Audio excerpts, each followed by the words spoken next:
What if the most important competitor signals aren't prices at all? Most pricing teams focus on competitor price tracking. They monitor the numbers closely. But price is only the final outcome, not the first signal. By the time a price changes, decisions around stock, promotions, and positioning have already been made. And reacting without that context is how margin quietly disappears. In this episode, we're breaking down how competitive price monitoring becomes far more powerful when you look beyond price alone, and which competitor signals actually tell you what's about to happen next.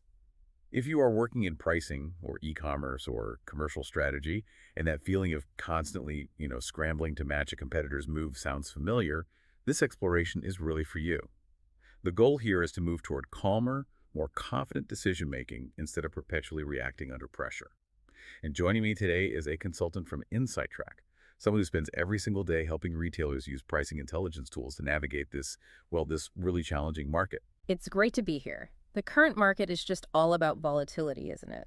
And that volatility is amplified when teams are only relying on a single metric. On price. On price, yes, we see it all the time. A team gets a price alert and they immediately react only to find out later that the competitor was, say, clearing out old stock or running a temporary scheduled promotion that, well, it just didn't warrant a margin-cutting match. That is the core issue, right? Price tracking tells you what they did a minute ago, but it doesn't tell you why they did it or, how long that move is even going to last. Absolutely.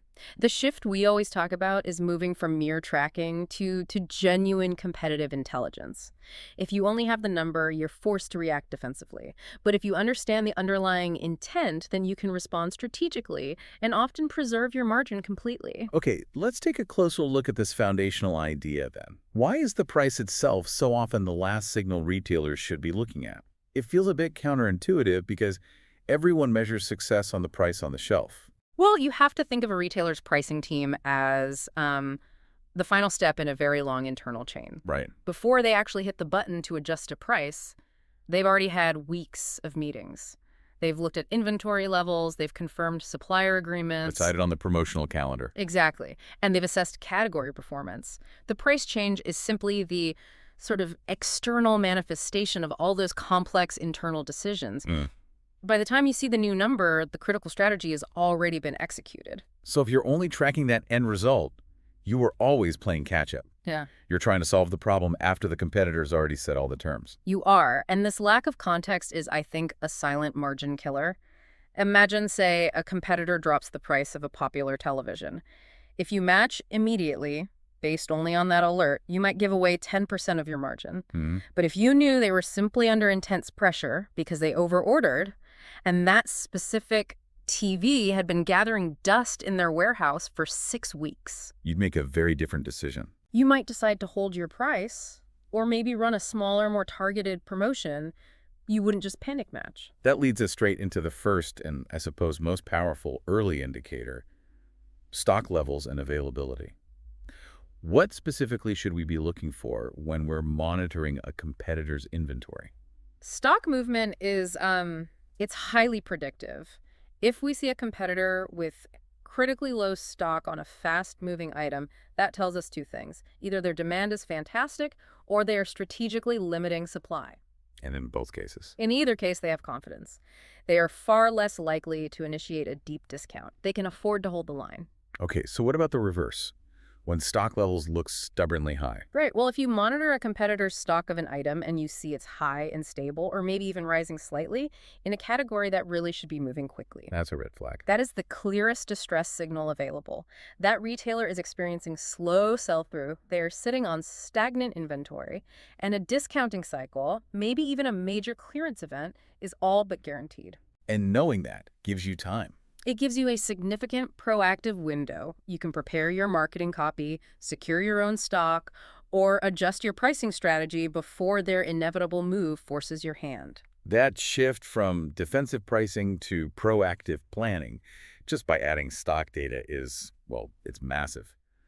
But let's move beyond inventory. Let's look at strategic intent through product range and assortment changes. Yeah. How does a competitor's catalog cleanup or even its expansion signal future pricing moves? Range changes are a bit like reading the tea leaves of their long-term strategy. When a retailer starts adding a flurry of new high-spec products into a certain category, let's say high-end kitchen appliances, that signals a major investment. They're doubling down on that area. They are. They are preparing to become a category leader there, which usually means they will be aggressive on price or value in that segment pretty soon. And conversely, if they start deleting products, I mean, not just out of stock, but permanently removing SKUs, does that mean they're retreating? Not always retreating, no, but certainly rationalizing.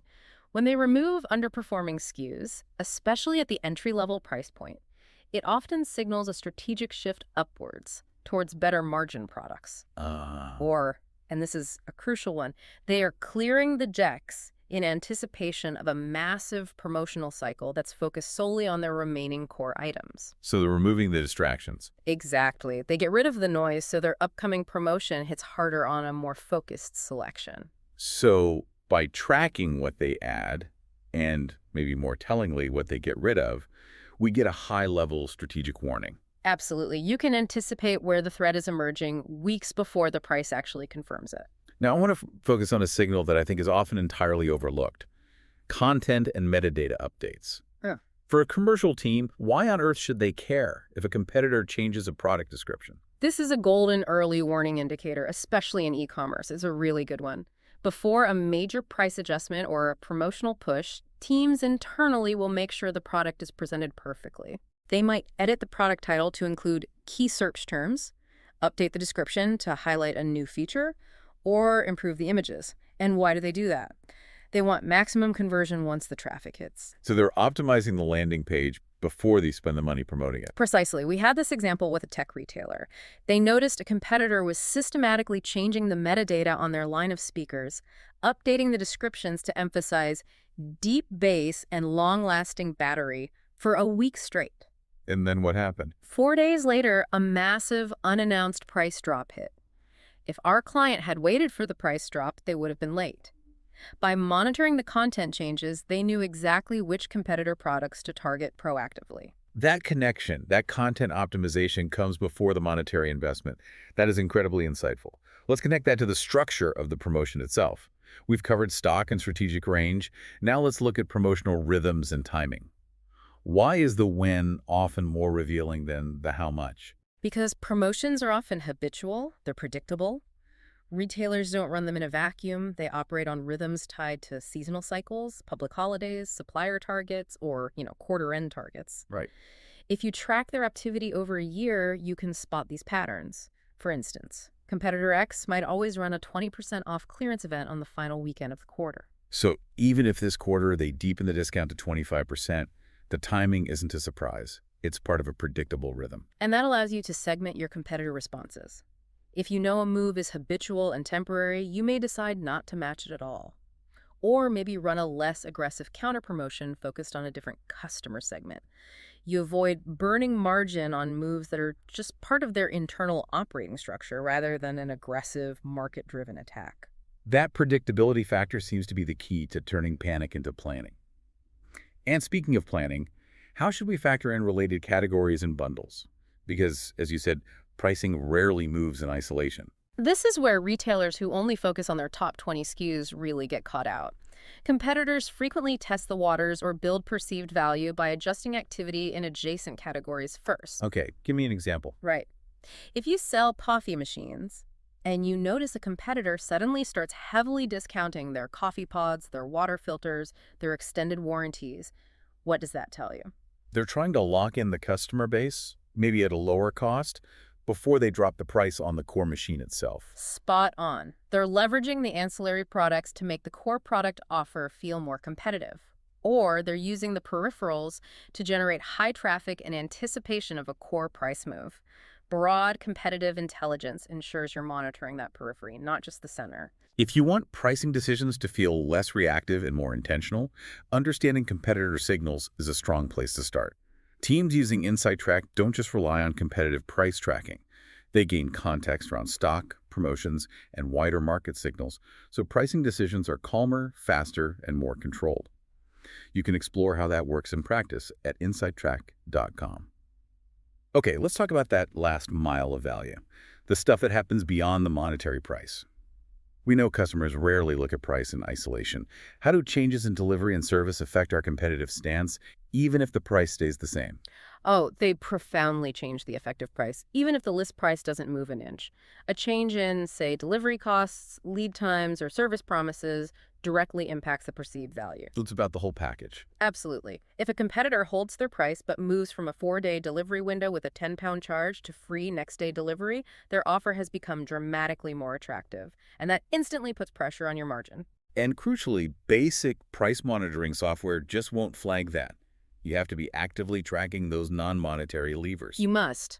If you miss that competitor move, you might think you are price competitive, when in fact for the customer, your offer is now effectively more expensive or less convenient. That's how you lose market share. That's exactly how you lose market share, subtly, without ever initiating a price war. Now for the truly soft data points that can act as predictors. Reviews, sentiment, and visibility. How does customer feedback from today influence the pricing decisions of tomorrow? Customer feedback is, it's a very honest barometer. If you see rising review volume and positive sentiment for a competitor's product, that validates their strategy. It shows they're onto a winner. It shows they have strong demand and they can continue to price confidently. But what if we see a significant dip in sentiment? A flurry of negative reviews about quality or service? Well, that is often a precursor to a forced markdown. If a product generates poor sentiment, it becomes sticky stock. It requires more aggressive discounting to move it off the shelves. So a warning sign. It's a huge warning sign. A surge in bad reviews today can predict a clearance price drop in 3 to 4 weeks. Smart retailers use that sentiment data to prepare their own counteroffers. That's a great application. Lastly, let's discuss search visibility. How does something technical like ranking or paid search activity serve as a commercial signal? Visibility reflects investment, and investment precedes movement. It's as simple as that. If a competitor suddenly ramps up their paid search budget or sees a dramatic jump in organic ranking for a specific product category, it means they have made a strategic decision to dominate traffic and conversions there. They're actively turning up the volume on that category. That's a great way to put it. This investment indicates a strong focus or maybe an upcoming product launch or promotional cycle. And the opposite is true. The opposite is also true. If you see a competitor strategically pulling back their spend or their visibility starts to drop, it can signal stock issues, a category exit, or a strategic pullback, often happening before they adjust their physical prices.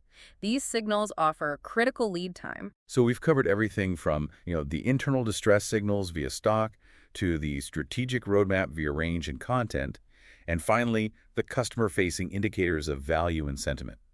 If we put all this intelligence together, what is the single biggest strategic payoff for the listener? The biggest payoff is shifting from cost protection to margin protection. When retailers understand the context, the why behind the number, they stop reacting defensively to every single price alert. They protect their margin, they time their own promotions with much greater efficiency, and they make every pricing decision with confidence rather than urgency. That confidence is the true antidote to feeling perpetually under pressure in a competitive market. It's about being an anticipator, not just a follower. It's the difference between basic tracking and truly intelligent pricing. You are armed with the context required to make a surgical response instead of, well, a blunt reaction. This has been a fascinating exploration of competitive signals beyond the number. For those listening, let's just quickly reiterate those key indicators that provide that crucial strategic context. Of course. We have to look at stock levels as the ultimate indicator of demand pressure. We must track product range and content updates as signals of strategic investment or promotional prep. Right. Then we need to map those promotional rhythms to distinguish habitual moves from aggressive attacks. And finally, never ignore non-monetary value signals like delivery and customer sentiment, which dramatically affect the true competitiveness of any offer.